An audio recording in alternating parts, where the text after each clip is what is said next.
Welcome back to NBA Cinema, guys. So, Carmelo, Anthony, Rudy Gay, Monica McNutt, they leaned into Zion Williamson, talking about some of his struggles this year. And the fact that we're still having these conversations shows that Zion definitely may not be your franchise player. You cannot count on him to be a leader for your team, nor can you count on him to be healthy. I think some of the things he's put into his body, his conditioning level, all of these things factor into him being injured more often than not. And not only that, even when he does get in shape, these injuries have mounted up. They don't just go away because you get in shape. That's why it was paramount and instrumental that he got in shape from the onset. But, Zion, we're finding out more, and he showed up an hour late to a team bus. And so that's why he was suspended, and they said it was ongoing. So Melo, we're gonna listen to him, man. I might stop it at different points, but we're about to get into this 4-minute clip. Let's check it. After sitting out for 2 months due to a hamstring injury, Zion is finally back on the court. It was short-lived, just after one game back.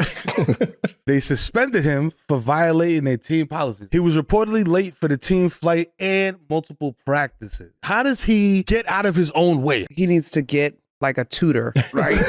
A handler, somebody that's like, this is the schedule, this is what we're eating, this is what we're doing. If he can't trust himself to do it, he legit should hire somebody to keep him on track. And then you want to do highlight dunks during your rehab, do a dunk, come out of the game, and then get suspended for dumb. Like, what? Being late to a bus, it happens. If you consistently late to the bus, then it's a problem. You get what I'm saying? Right.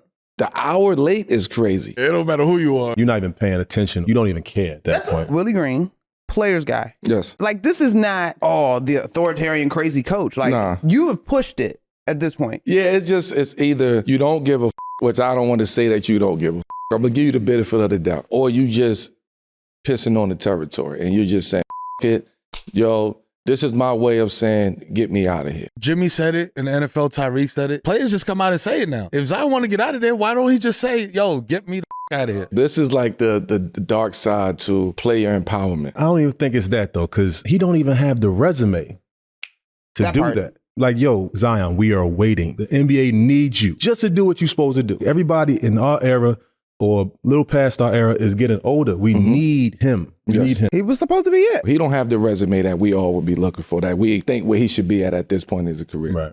But he has the star power, right? So when you have the star power, everything else comes with that. Inside that organization got to be some real conversations with this man. Do you want to be here? You the face of this organization. Like, what we doing here? You don't think these conversations are being had? I think it's passive conversations being had with him. I don't think it's, what the are you doing? Like, CJ McCollum, I have those conversations with him, but CJ will have them more behind the scenes and explain to him, yo, why you up? We all know he's got the natural gifts, abilities, enthusiasm, could be the franchise player. But how much of the league at large, bigger picture, is guys that are naturally talented Yes. versus guys that actually want to work and are not enamored with the lifestyle? People got to be honest with Zion. You taking this for granted. Like, you taking this as a joke. And I know you can't control the injuries and all of that. Right. But it's certain you can do to prevent some of those injuries. Are you disciplined enough, right? Or are you just satisfied? Or are you just so fed up with New Orleans that you're ready to get to, go breathe against someone else? If that's the case,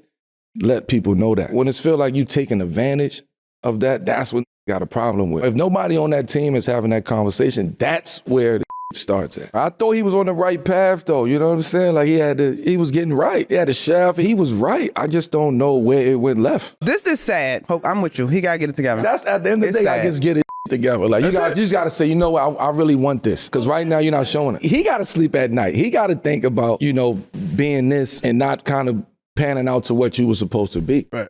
The good thing is you still young. It's on him. They're going to find somebody else. Cooper Flag, you got about 3 months before Cooper he is Flag. there. This is the energy that tells me he's no longer committed to New Orleans. He needs to get out. If he want to get out of there, get out of there. I'd rather him say that than what he's doing. Or say, I want to be here. I got to get my together, but I want to be here. Y'all both obviously have been injured in a way that has taken y'all off the court. Right. Doesn't that affect you mentally, though? Could that be part of it? Where it's just like, yo, you know what, man? I would agree with that. I'm going to say something else because he came back doing windmill 360s. That's what, thank you. You get what I'm You saying? want to play or be a highlight? He plays enough to get what he wants and then is done. I think it's to a point where now the team is like, man, he gonna Exactly. right. So you got to get him out of there is what I'm trying to say.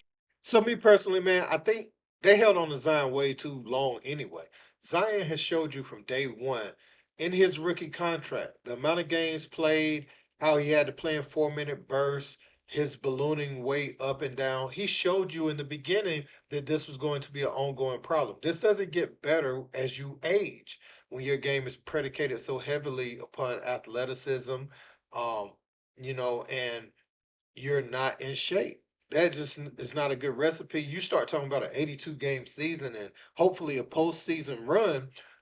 Zion is not going to be that player. He didn't even play the full amount of games at Duke. He busted through a shoe. And, some people were looking at that like impressed, like he was so powerful. I was looking at it like this dude makes some movements, that body is not going to be able to sustain. Those quick spins and second jumps, reckless abandon, blocking shots high above the rim. Just because your body is capable of something doesn't mean that it's smart for it to do it because you have to have the durability. And I was always concerned about the durability aspect of Zion's game and the way he played. And so um, we're here now. They are passive as an organization with Zion. Yeah, they offered him a football type contract, but I think any maximum dollar contract after um, the rookie contract he had, all of those seasons, where he fell short and didn't even try to commit himself to playing the play in, he hasn't shown you guys. And let's just call it what it is. He always talks about wanting to play in New York, and so it's almost like he always had one foot in, one foot out, wanting to be in New York from when he came out of high school. And New Orleans isn't the place for someone like him who loves to eat, but we can't make that no excuse. Man, you're a professional. You got chefs at your access. They can make you some real good food that tastes good and is good for you. You're just gonna have to change that diet a little bit, man. You can't have all that gumbo and all those voodoo donuts and all that stuff down there in New Orleans, man. You got to pass some of that stuff. And so Zion, you need to be a professional, because I'm gonna tell you what, New Orleans is holding on to him far too long to where he's not gonna be an asset for them anymore. I think they're holding on to Zion way too long, and they think they'll be able to get more for him than they actually will. They've held on to him far too long. I think teams will be done moved on to another direction. And some of the top talents that you could have gotten for Zion a couple years ago, you can't do it no more because now people know what that is. And he's not like, 21, 22 anymore. So um, we're gonna see how this thing plays out, man. But I think Melo and them is right. We got to figure something out within this organization. Let me know what you guys think in the comments. Don't forget to like, share, and subscribe. Till next time, peace.